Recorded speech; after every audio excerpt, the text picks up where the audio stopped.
More Sports and Leisure Show. They were saying it was something else before, but it's not. See ya. We're coming to you from the Inglewood swimming pool because we're here to show a little bit about what's happening with the Aussie Masters. It's happening right now behind us. People of all ages. Masters, like Shaolin Master. People. Not. Wayne will try to do his Scottish accent once again. Wayne, Great Scott! When's Irish eyes on smiling? That's Irish. All right, anyway, as you see, you got Wayne here and what's his name, James. How you doing? How you doing? Yeah. And we got a lot of stories happening. Going to have a chat here. Hopefully, we're going to end up over at the where are we going to end up? We're going to end up at the German Club. German Club. I knew it. There you go. Just to see it, you know. And show what's going on with the Maypole dancing. So, as we always say, let's get the balls and all rolling. What about that pole? It's a Maypole, and okay, we're going to show you what happens. It's at the German Club, and we're going to have a look at that. But first, we're going to show you what's going on here, have a bit of a chat with some people, and while we're finding them, we're going to show you what happened recently at the ANZAC parade and what happens after. You always see what goes on during the day, like the big march, and show you what happens in the big crowd. I want to say this. Now, if you look at Moose, the way he's done a great job of bringing back the 80s, because he's wearing a mullet, as you can see. Great mullet. The way he's brought back the 80s. Have you noticed that, James? I've actually noticed, and I think if we can get anyone out there to chip in, yes, right. He does need a haircut. I think there's a couple of barbers out there, they've got his wanted poster that say wanted Moose, and they got pictures 607-5. Mullet. Yeah, mullet. I just want to say, Wayne, jealousy is a curse. All right, let's have a look at a bit what happened at the ANZAC parade. All right, we're here in the heart of the ANZAC parade, just before the big ceremony behind us on stage goes. I'm having a chat with a good buddy of mine, Mr. Ted Slinger. Hi, Ted. How you going, mate? Fine, lovely. Now, enjoying it. A wonderful exhibition by the people. I mean, I've never seen so many people. It's a huge contingent, didn't you feel today, just from the military point of view? Fun?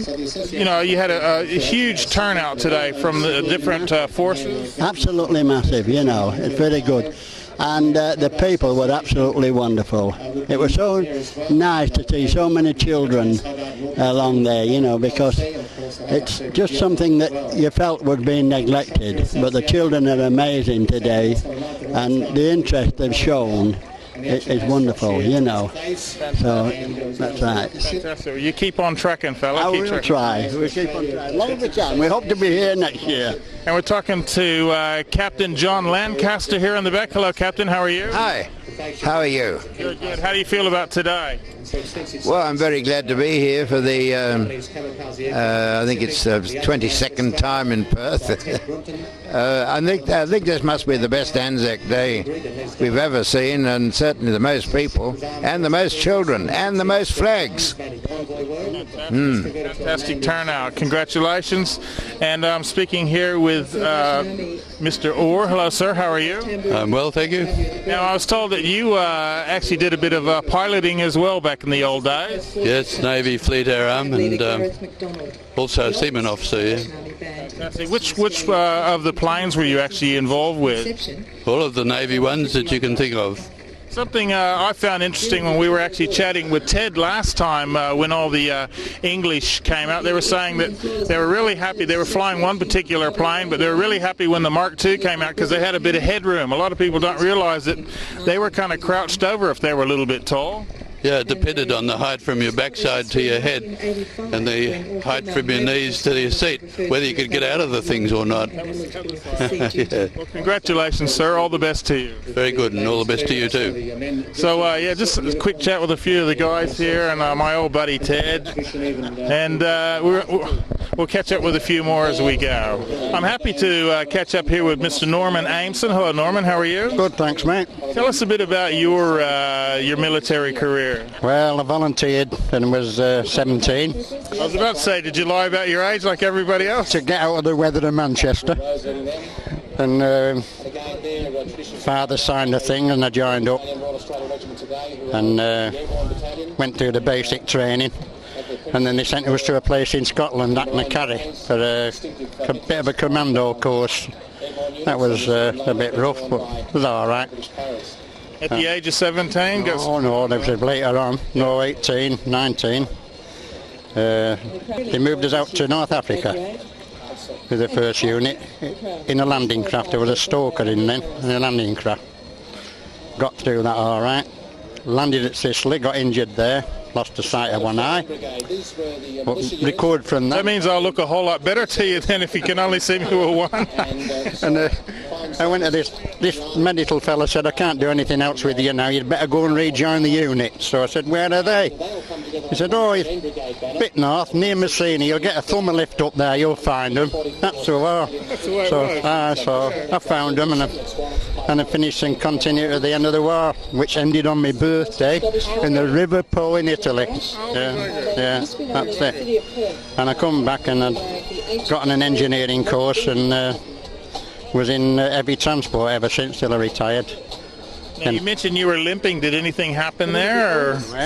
You said you were limping. What did you mean about that? Oh, limping, that's a bit of a spur in the heel. Nothing to do with the military. When you're getting old, one of them things go wrong with you. I know about it. That's why I got these good Nike shoes. They got a little bit of bounce on them. That's it. You put a thing in your heel with a rubber, with a hole in it, and it cures it eventually, you know. Now, there's no guessing which football team you'd be going for, would there? United, good team. The Mighty Red Devils. They don't need that captain Beckham. They're still winning without him. That's right. Now, you actually told me, I would have said you're about mid-60s. You said you're, what are you going to be? 81. 81. On the 30th of April, yeah. Doing very well, sir. Yeah. How do you feel about today, how everything went? Wonderful. It's the biggest crowd I've seen. A lot of children. I was surprised at the number of children that were gathering here. Oh, it's a great day. And you appreciate everything. And catching up with your mates? That's right, the old mates. We go to the Langley after for a drink. And a bit of two-up and crown and anchor? Nothing like that. Have a good day, sir. Thank you. Thank you. Thanks a lot from that ANZAC parade. A lot of courageous people went into that, and it's a brilliant effort, and we hope that from years to come, even though a lot of those people are passing on, we still take time to remember them because they made a tremendous sacrifice. Now, we're here at Inglewood, and I'm just here chatting to Steve and Tom. Now, Steve is the president, so I better go to Steve first because Tom told me he's his boss. If he doesn't, there'll be a stabbing incident later on. So how you doing, Steve? I'm well, thank you. Now, Steve, can you tell us a little bit about the club? Well, Inglewood Aussie have been going now for 22 years. We've got over 50 members, adult swimmers. Now we swim 4 times a week and we're going great. Oh, good. Now, your involvement in this, Tom, can you explain a little bit about what your role is? Yeah, I'm the secretary of the club.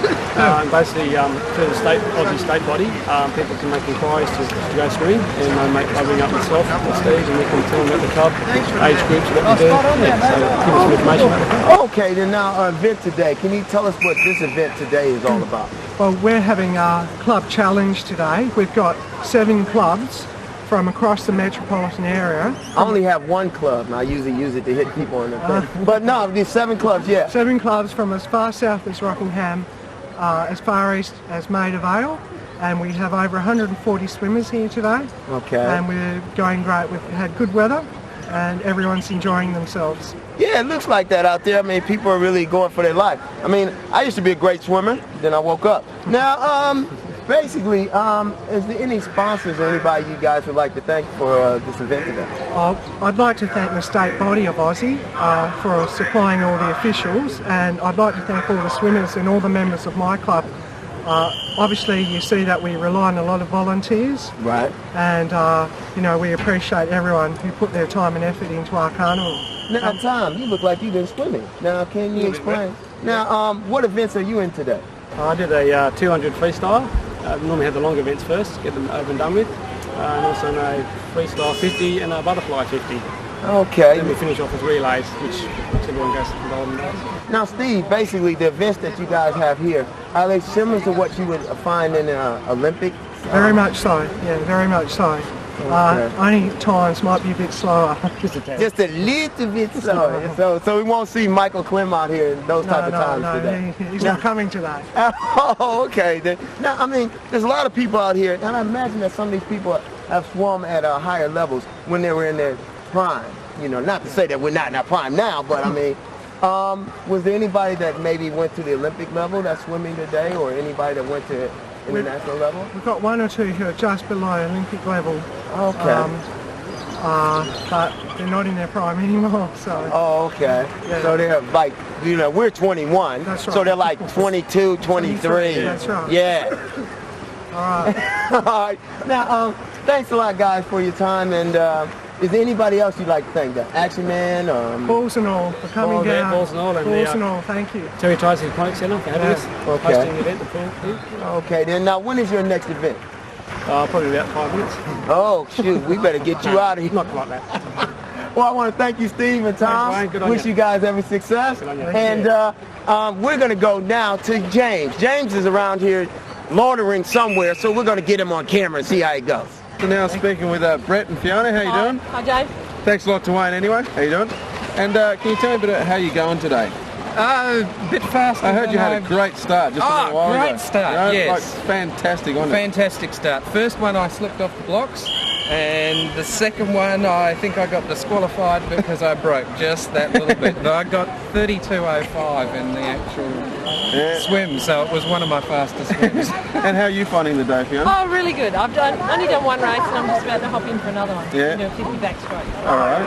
Should be okay. Now for today's event, where do all the competitors come from? We're all from around? different Aussie clubs around Perth, and there's one in virtually every neighbourhood. We obviously have come from Beatty Park, because we spoke to you a couple of weeks ago. But Oh, really? there's people from as far afield as Rockingham here. Yeah. There's Melville. I think we've got Inglewood, obviously, because they're the people who are hosting the club. Yeah. But we've got West Coast who come from the northern suburbs as well. So, Maida Vale, isn't it? Yeah. on Maida Vale. And what kind of events are in today's? We've got a 200 free, 100 breast, and then a 50 free, 50 back, and a 50 butterfly. Yeah. And then a couple of relays at the end just to throw us all in together. Yeah. And are there more of these events coming up during the year, or how often does this happen? Plenty more. If you actually look at the Aussie Swim's website, you'll find that there is a calendar, and have you got the address on that? It's www.WA Aussie Masters Swim, I think, or something like that. Look it up in look it up in Aussie Yahoo. WA. Aussie WA. Anyway, we'll get that to you sometime. There's events, ocean water swimming events all through the year. Yeah. It keeps going all year round. Now, can anyone who joins a club compete in this kind of event? Yes, or what everybody. Kind of status do you Everybody. need? No. And don't have to be a Michael Klim or anything? No, everybody. We've got, in fact, some of the oldest competitors here in their 80s, Yeah? and they swim very, very well. One of the girls who's in our club's in her mid-30s, and she was swimming against a 70-year-old. So Yeah. it's all swum on times. It's not Yeah. swum against the person who's in your Oh, own age okay. group. All right. But what they do is after they've got your time, they then put your time Yeah. to the age category, and that's how they work out who's the winner. We've even got enough categories for people like Moose and Wayne. Really? Yeah, and I think they're How do you trying to think- either get in or wind us up, aren't they? Me and Wayne were having a discussion. What do you think about Moose's mullet, though? You know, it might slow him down a bit of drag through the water. You can always wear a cap. Yeah. It's got the slick, actually, if you look here. Yeah. It's sort of like... In this region. Okay, well, we better let you get back into the water. Yeah, Is there I've anyone got you'd to like rush to thank? off. I've got to rush off to do my backstroke. You've got to go. We're thanking Healthways, we're thanking Balls and All, we're thanking Brumbies, who also give us a bit of support. And Medicine also, if you WA. see us in the pool, ready for it? Oh, God. Look for a Damn it! picture. That's right, Mark. Thank you very much for your time. And see you will pop you. up. Make sure you don't slip on the last one, all right? No. No time lucky, baby. That See could you be a later. hurdy. Got to go, and Wayne. Oh, well, I just want to We're say, out. thanks a lot. I just want to say that, James, you were fantastic. Yes. And Joe Check is not I'd like to say hello to the Black Cannon. You know who you are! And we're got to go to a story from the headquarters about a young skater who is now ranked number 9th in the world, and she's only been skating 2 years. That's absolutely awesome. You got to love that. Check this out. And hello, everybody. Now I'm here with Louisa Horton, who is 9th in the world. And she's going to tell us where she is 9th in the world and what for. How you doing, Louisa? There you go. Oh, okay, she's a little bit nervous here. Now, what we're going to do, we're going to get you right. Just stretch. Just breathe a little bit. Okay. Well, I guess she's all right. All right. Louisa, how long you been doing your thing, skating? 2 years. 2 years. Now, what got you involved in it? My friends. Okay, well, that's good. At least you have friends. Yes, and what? All your friends were skating, you decided to do it as well? Yeah. Okay, then. Now, how did you get so good with it, though, in only 2 years? That's pretty good, 9th in the world. Skated every day. All right, then. Now, what events to qualify to get that ranking, what events did you have to do? I went to the Melbourne World Cup, the Gallows Straight Jam. Okay, now, that event in Melbourne, it's going to be all right, Louisa. It's going to be all right. Now, that event in Melbourne, right, how many people would have been there? Like, how many skaters would have been involved in that? For the females? Yeah. About 30. Okay, then, so it's a pretty big event and stuff, and biggest event for females. Okay, now, how is that broken up? By age groups or? Open. It was open category. Open category. And how old are you, by the way? 17. 17, open category, and you finished ninth? I mean, how did you finish in that particular event? Yeah, I came 9th. Okay, then. Oh, that's excellent. Got to be proud of that. Yeah, for sure. Yeah. Now, what's next for you? We know you're going to be doing some skating today. What's next for you? What would you have to do? What do you feel you have to work on to improve, go even further? Skate more. Skate more. Okay. Now, at that particular event, did they have the #1 skater in the world at that time? Yeah, they did. Okay. And what country are they from? America. Oh, from the States. Okay. Then. Now, watching that person skate, was there anything she did differently from you that set her apart, or what was the deal there? I was actually expecting like, a fair bit more from them, but they were skating pretty good, doing rails and stuff. Okay, now rails. Now what is that about? That's just you riding up there, actually just you and the skates on the rails? Yeah, you know, like handrails that go down banks and stuff. Okay. Just get up and rail slide down them. Wow, yeah, that's pretty good. Now, as far as, is there a certain type of, I know you do a lot of skating, do you have somebody that trains with you or kind of shows you what to do as far as technique is concerned? Well, no, I just watch my friends skate and how they do it. You just pick up from there.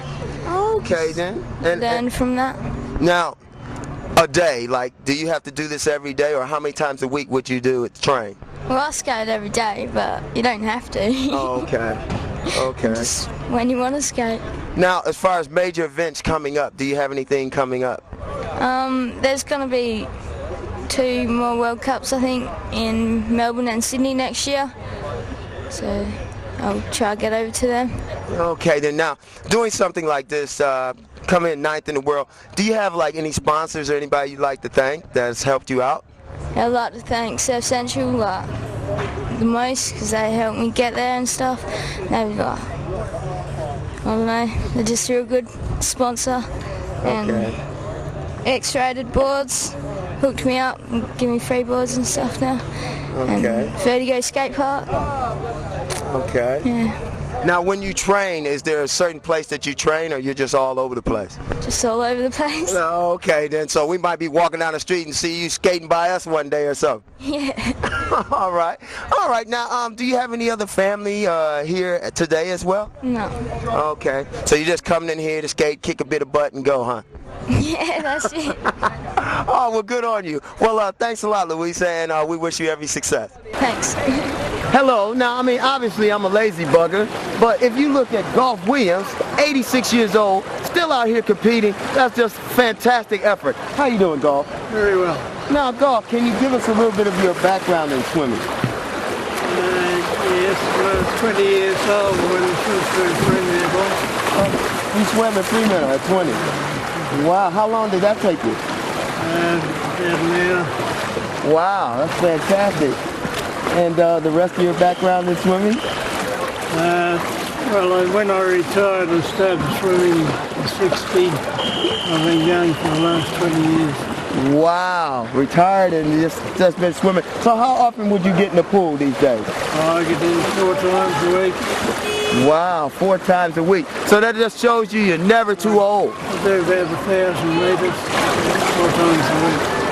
1,000 meters 4 times a week. That's just a fantastic effort. Fantastic effort. Also, there's a race that you guys are involved in. It's called the 320. Can you tell us a little bit about that? Yes, it's one of our girls is 92. I'm 86 and the other 2 make up to 320. Wow, what a race. One of those has only got 1 leg and it's crippled. Wow. He's 61. Excellent. another girl I just turned the age. Okay, then. That is fantastic to still be out there giving an effort like that at that age. That's just fantastic. Now, is there anybody you want to say hello to or thank? No, not particularly. Okay, then. Well, thanks a lot, Golf. And I must say, you're definitely an inspiration. I hope at 86 I can get out here and have a swim. Thank you very much. Thank you. All right, now we're going to go to a break. See you soon.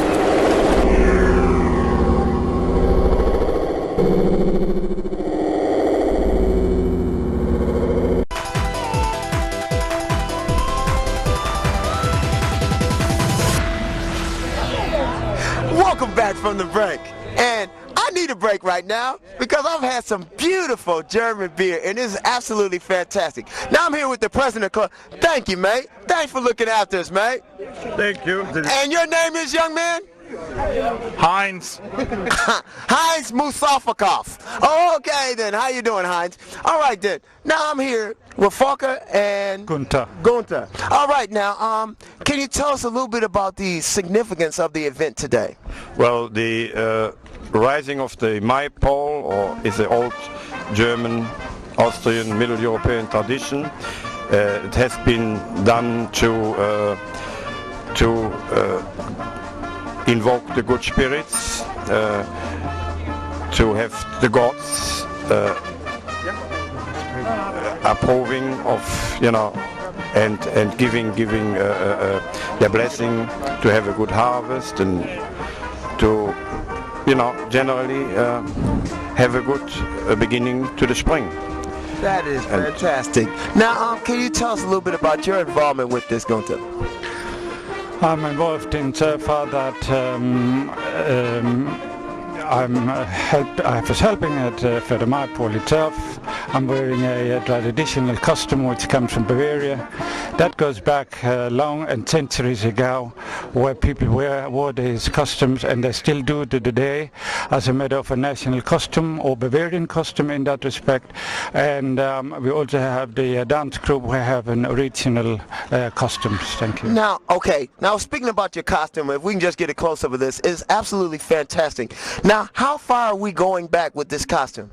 The custom of wearing national or local dresses goes back many centuries. It probably goes back to about 1400, developed later on a little bit in the 16th, 17th, and was a little bit modernized in the 18th and 19th century. So traditionally, the costumes are a reflection of the custom of the people in their area, and also a recognition for them. Well, you are definitely looking splendid in that. Now, okay, speaking to the president, how many people do you actually have in your club, and how long has the club been going? We have at the moment approximately 620 members, and we've been going since 1956, 58, sorry. And 58, the year I was born. That's a good year. Yes, and we are still going very strong, and we're getting better and better all the time. And we also have our fabulous Oktoberfest every year, and I think it's one of the best months for everyone to participate in, and we all welcome you to come to the Oktoberfest 2002. Thank you. Well, that's fantastic, because actually I've been to a couple of Oktoberfests in Germany, and from what I can remember, they've been fantastic. And speaking of Poles, Moose has raised a couple of Poles because he's got 2 kids now. Actually now, as we move along, is there anyone you'd like to thank for this event today? I'd like to thank the President, the committee, and the members of the Rhein Donau Club who have actively supported this event. It should have been earlier, but I'm glad it happened eventually, and I hope this Maypole is a symbol for good life, spirit, and a good understanding for generations to come. Well, thank you. And Mr. President, is there anything you'd like to add today? Yes. And I would like to thank all the people involved, namely our committee, to have the foresight to back the event, and also the people like Günther, Rainer, Herbert, Hans Nimmerichter, and many others who contributed to the success we had today. Thank you very much. Now, if someone wants to get involved with the club, I mean, there might be some people that just got here and what have you, is there a phone number that they can contact to get involved with the club? Because I know that's very important. Yes, our phone number is 9330-6488. Thank you. Thanks a lot. Now, thanks a lot, Gunther. Thanks a lot. And who's that big beer guy? I'm enjoying myself. Why is he laughing? They're just about to raise the Maypole, so we'll have a look at what's going to happen there. And I just want to say I'm not enjoying myself here whatsoever. Thanks. We're really upset. We're still down here at the Rhein Donau German Club, and I'd like to thank you guys for you always look after us when we come down. We have a great time down here. Actually, last time I was down here we were at the Oktoberfest, and that was an awesome night. Now I'm speaking with Fritzy. How are you? Thank you very well. And Hans, how are you, mate? Not bad, very good. Thank you very much for coming. Good stuff. Now, can you tell me a bit about the big pole and what it means and all that kind of stuff? Well, there's a big story. Look, it's 4 pages, but I just tell you in little words. Little words. The May tree is called the wall tree, the love tree, and is the symbol of the springtime. The 1st of May, is it? 1st of May, and all over the world they are celebrating the 1st of May, and putting up a big tree, big flowers, and all the symbols. When you look up there, you see the symbols. Hans, you explain. Well, they're all trade guild symbols, you know, from different trades. Okay. Now you got about 6-8 trades up there. Yeah. And what we did, we asked for donations, and whoever donated $50 got their sign put up. So I'm a cabinet maker, so a cabinet makers hang up there. There you go. Boot maker, and we got carpenter, and all these sort of things, you know. So it was a very nice, and that's a tradition over there. They have had over many hundreds of years, you know. Yes. And of course, in later stage, when they did the folk dancing, they decided to do a ribbon dance around the folk dance, you know. So we have a little Maypole. Yeah, that's what I was just going to ask. What is this one about? That's a little Maypole, and we do the ribbon dance, which is a flirting dance, you know, with the girls, you know. And that's just a tradition we carry on here in Australia. Yeah. That's what we're here for, you know. I mean, over there they do it anyway, and if we don't do it here, it loses its beauty of it, you know. Culture. Now, Fritzy, has this ever happened here before? No. First time? But the first time. And 44 years. 44 years. 1958, we have a Maypole. Yes, the first, very first time. Okay. And we hope every year we will have all you here and celebrate. Celebrating, isn't it? He's always celebrating, that man. You know, you just can't stop him. I don't know.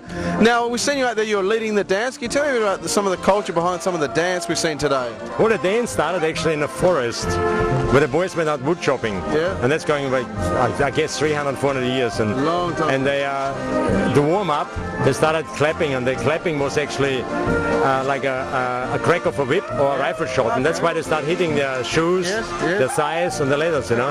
And then it became a tradition, and then they started flirting with girls, you know. It's always sort of love involved, you know. You flirt, you try to get a kiss, and she's looking away, and there's a lot of story behind, you know. And if you see various dances, you can actually follow the story, you know, and that's what the idea is. And our forefathers brought it to Australia, and we just carry on. I'm a migrant myself, 26 years in Australia, and I hope I can carry on for many more years, you know. And that's what the aim is, to show the Australian people our part of the world.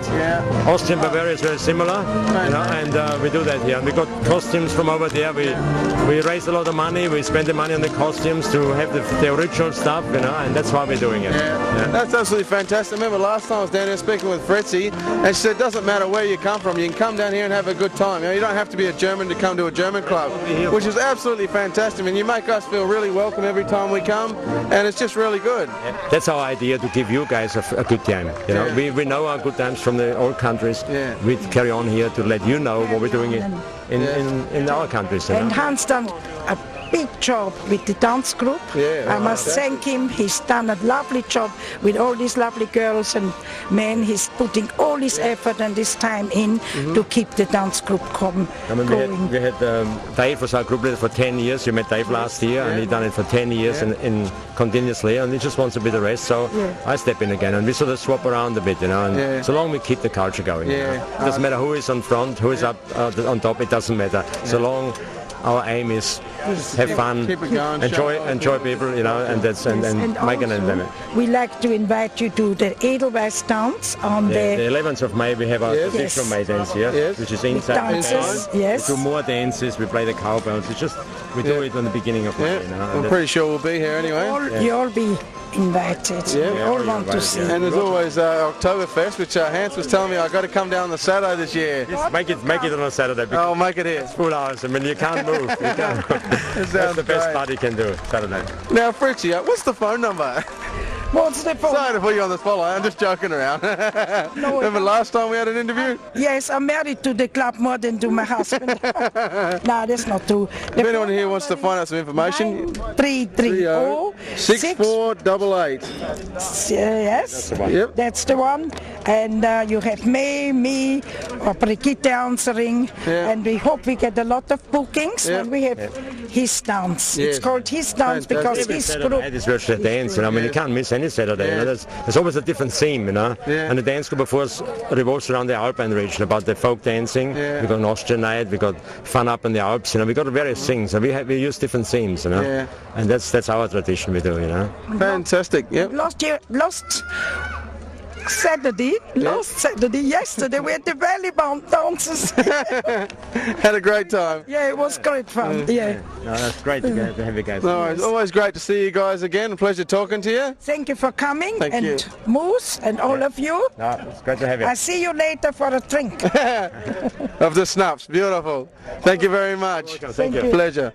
Okay, now we're going to go to a story I did a while ago on Maori golf. So check this out. I'm down here at Maylands Golf Course. I'm speaking with Tom. How you going? Good, thank you. And Leon Edwards. How are you? Excellent, thanks, mate. Now, can you tell me a bit about the competition over the last few days? It's the first time in Perth, I believe. It certainly is. There's only one state left where the Kiwi Nationals aren't played, and that's Northern Territories. We don't know how we're going to pull them into this thing here, but we're certainly going to try. We're, like you said, we are the first time here. It's been a long, hard haul to get here. We're only a small club. I think our membership's around the 24 mark at the moment. And for a small club to put on a national tournament with international people playing, it's quite good. The big problem, of course, is communications. I used to have to duck home at lunchtime so I could call New Zealand because of the 5-hour time difference. Because if I got home at 6 and called them, they're rather sleepy at about midnight at night. They're not very happy. Not too happy at all. Not happy at all, no. Okay, now can you just explain the scenario? I mean, you get people coming over from New Zealand, some Eastern States players as well. A lot of them probably first time in WA, and you can't ask for better weather. Absolutely. My statement has been all along, welcome to paradise. We got excited yesterday because we saw a couple of clouds in the sky, and they were looking at us quite strangely about that. Yeah. No worries. And Leon, how long have you been involved with it? I've been a member of the club for a number of years, but with an 18-month-old daughter, I haven't had much time for golf, and it showed today actually. Oh, so you had a really great day, did you? After a couple of bourbons, it was awesome. That's always good, you know, you've got to get it rolling. Now, you obviously been involved with your dad, and have you been over east and played as well, or...? I haven't in the past, but the great thing about this weekend is meeting people from the eastern states and New Zealand, and discussing with them how the tournament's gone in the past and how it's compared to this weekend, and it's been a fairly good response from all the players. So And obviously it's a great opportunity to play. Like you said, you're playing against people from New Zealand, people from all the east, and like you can different skill levels and just have a bit of fun with it, I suppose. I think the greatest thing for me was watching some of the young kids out there, teenagers, and what they can do with a golf ball is just absolutely fantastic, and that's what the sport's about, you know, trying to promote the young people coming up through the sport as well. So it's been a fantastic tournament because of that as well. And now I'm speaking with John Cribb. How are you, John? Yeah, good, James. The weather's been good to us over here. Yeah. Very fine. I'm not too sure about the golf, but you know, we're here to play and enjoy ourselves. You know, we came across on Wednesday. We head home Wednesday morning, and we came over here to support our national winners at the New Zealand Murray Golf Championships that were held in Christchurch this year. And both our senior men and senior ladies winners were here participating at this tournament. Yeah, that's great. And tell me a bit about the competition. It's really good. I mean, to see Australia and New Zealand working together and having things like this. How long have you been involved? Well, I've been involved with New Zealand Māori Golf for about 10 years, but this is my second year as president. And of course, over the years, a lot of the Kiwi golfers from Australia participate in the New Zealand Championship back home. And if I go back to my very first tournament, I played with a guy who was from here, Russell Burton. We've been mates ever since, and he was a few years ago the president of the Kiwi Golf. So, you know, the liaison and maintaining, meeting everyone is probably the key. And you know, and every year you go, you always meet the same people. But for us, this is our first tournament, although. Although there has been some coming across here for the last 5 years participating in this tournament.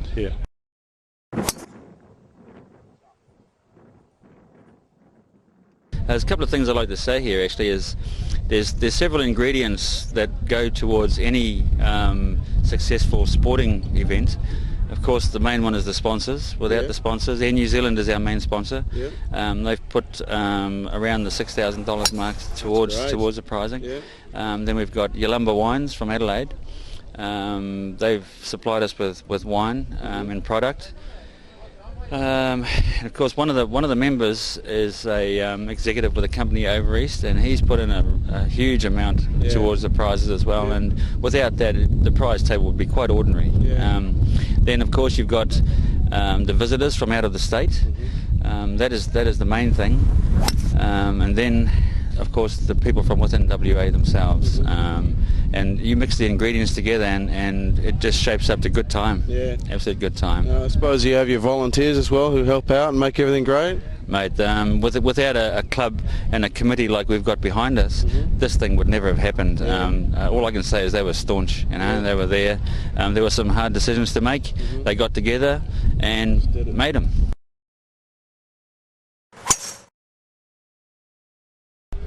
And now I'm speaking with the National President for Australia. How are you going, Sharon?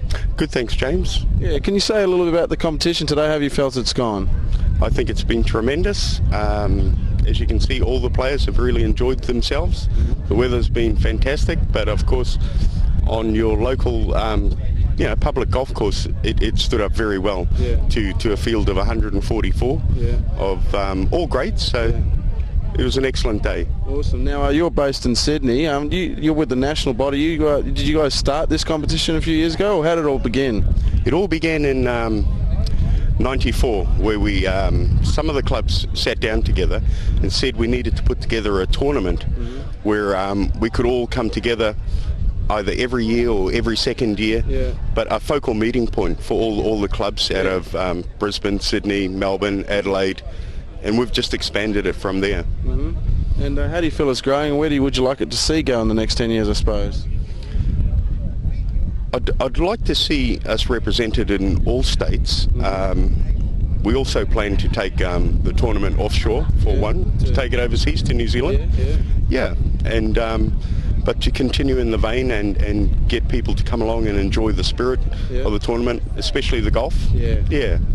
And is there anyone you'd like to thank for putting this whole thing together, like sponsors and? Absolutely. Panasonic have been a strong supporter of us, as well as Air New Zealand, who's our naming sponsor, and they've supported all of our tournaments since '95, and they've just been tremendous. Absolutely. No worries. One last question. Where do you think it's going to be next year? We're looking at the Bay of Islands in New Zealand. Sensational place. That'll be great for everyone in Australia, I suppose. Some might have never been over there or haven't been over there for a long time, so it'd be good to get away, I suppose, wouldn't it? Big task to move around so many people, but I tell you, they're all real travellers, and keen golfers, so they'll go. It always helps, doesn't it? Thank you, James. Thank you very much for your time. Bye. And now I'm speaking with Jeff from the Western Kiwi Club. How you going, mate? Good, thank you. And how you felt it's gone the last couple of days down here? Oh, a couple of us had shocker games, but no, overall, good couple of days, It's all good. And what was some of the best things you liked about it?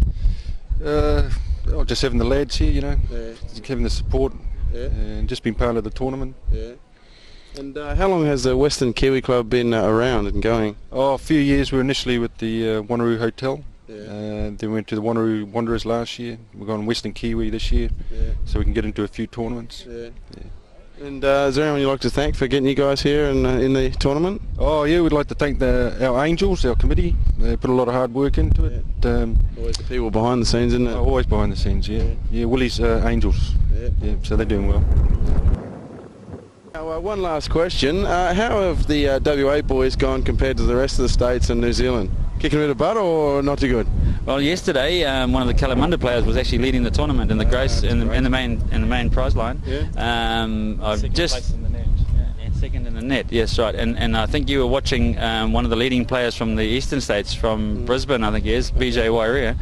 And he came in and just birdied the 18th. Yeah. So I think that one might be a bit hard to beat. No worries. Well, thank you very much for your time, guys, and nice meeting you. Thank you. Thank you. And cheers to balls and all. Thank you very much.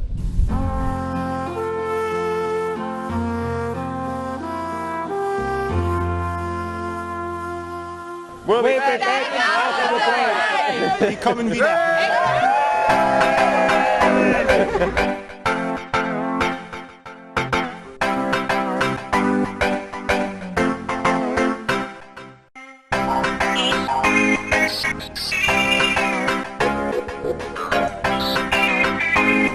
Welcome back from the break. All right, now as you can see, I've got my little jug here and I'm having a good time. Well, Wayne may be enjoying himself, but I'm enjoying myself just a little bit more. Well, Moose and Wayne think they got game, but I got game, baby. Look at the size of this one. And we're actually here to go to a story about the ANZAC. So check this out. We're still here in the middle of the crowd, and the groups are still marching in. They're still actually up on the terrace. We're down on Riverside Drive. I'm going to have a chat now with John Forkin. Hi, John. How are you? Hi. How are you?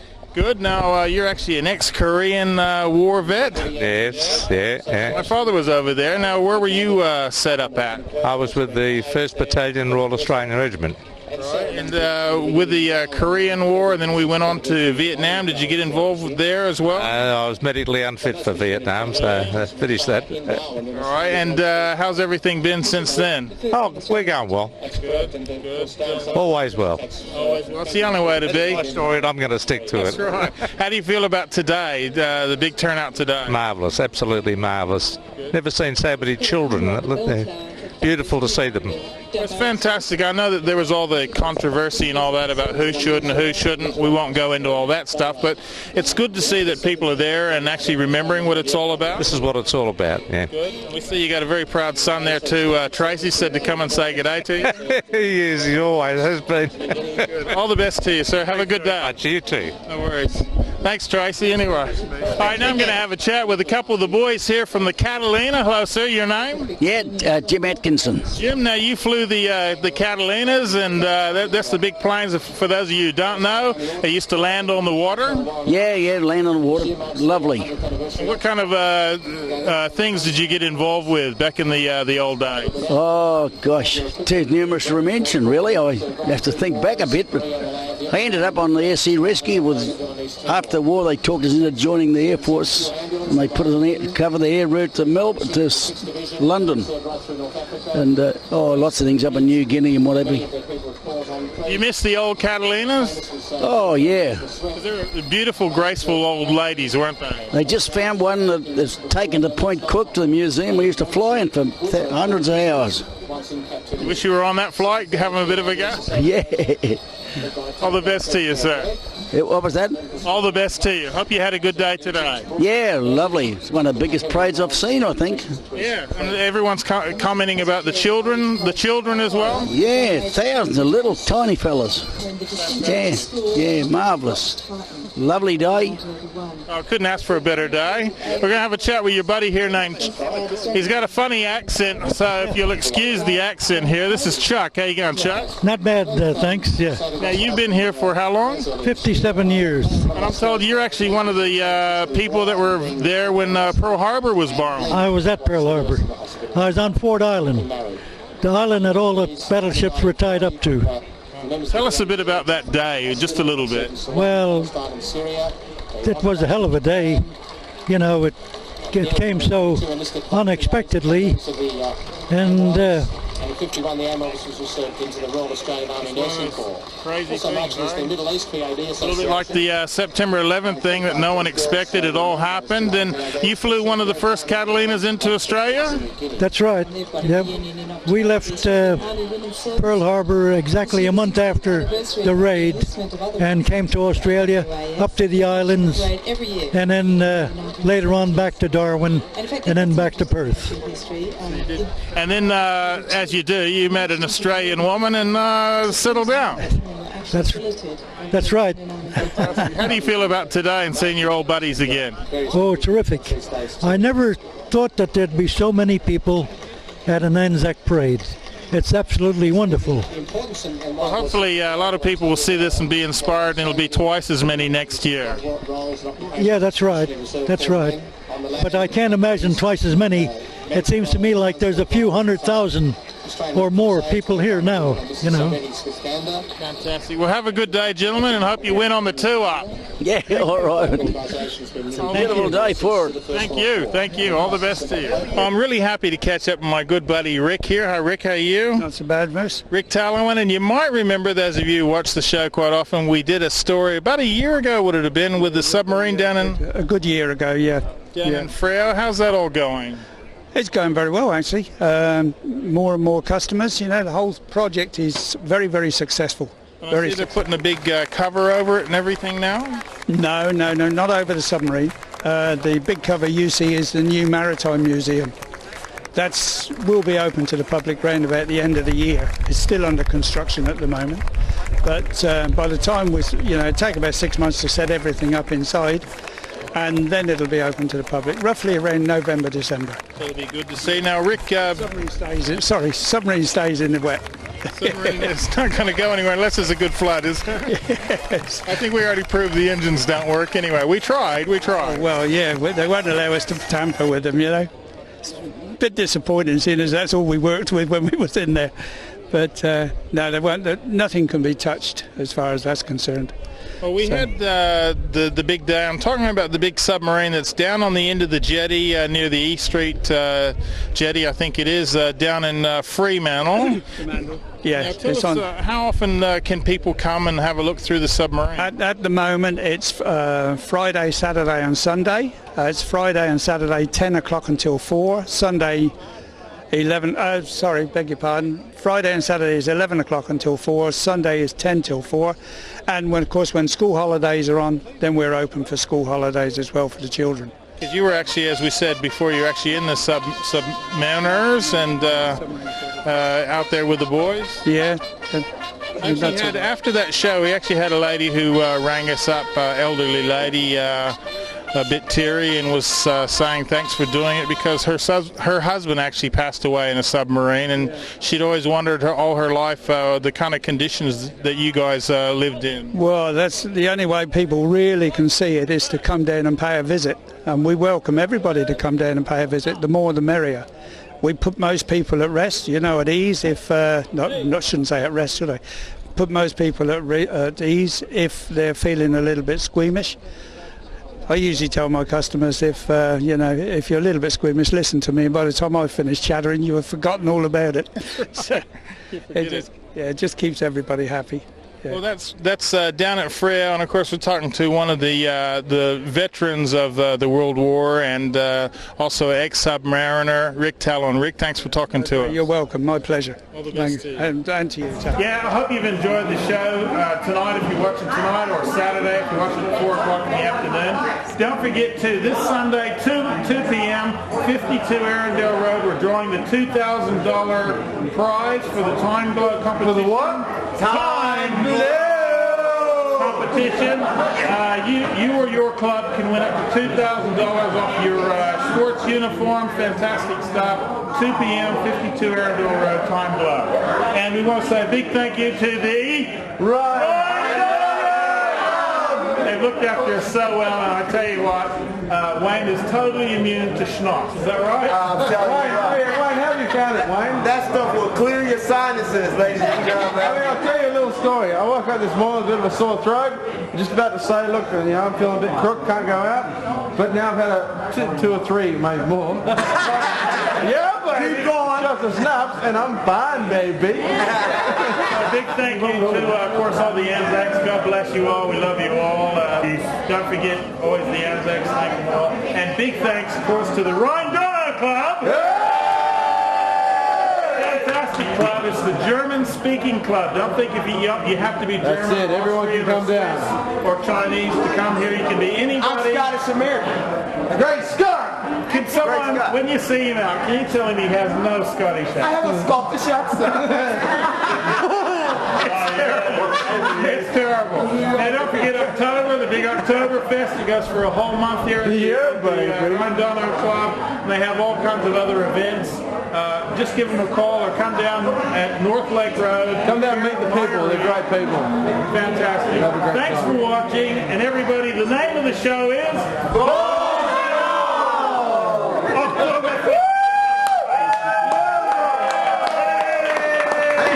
As you all know, Wayne keeps on about his Scottish accent, right? And I just want to prove one thing here. First of all, remember the Star Trek movie, okay, the famous saying from Scotty, and he says... Scotty, we need more power. No, Scotty doesn't say that. I cannot, Captain. I've given you all I can.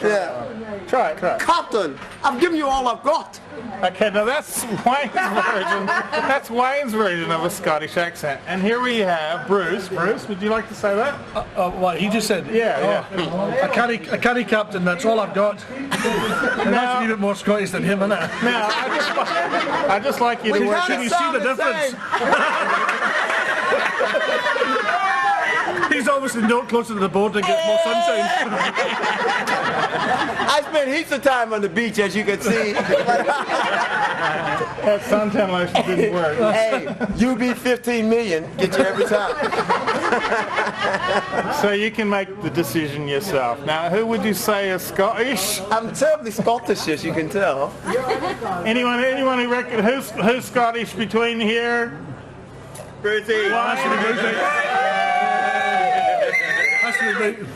Oh, well, good try, son. Good try. If you want good sporting apparel, make sure you go to Time Glow. They'll fix you up. And also, if you want to get on the internet, make sure you make a stop at WA Net.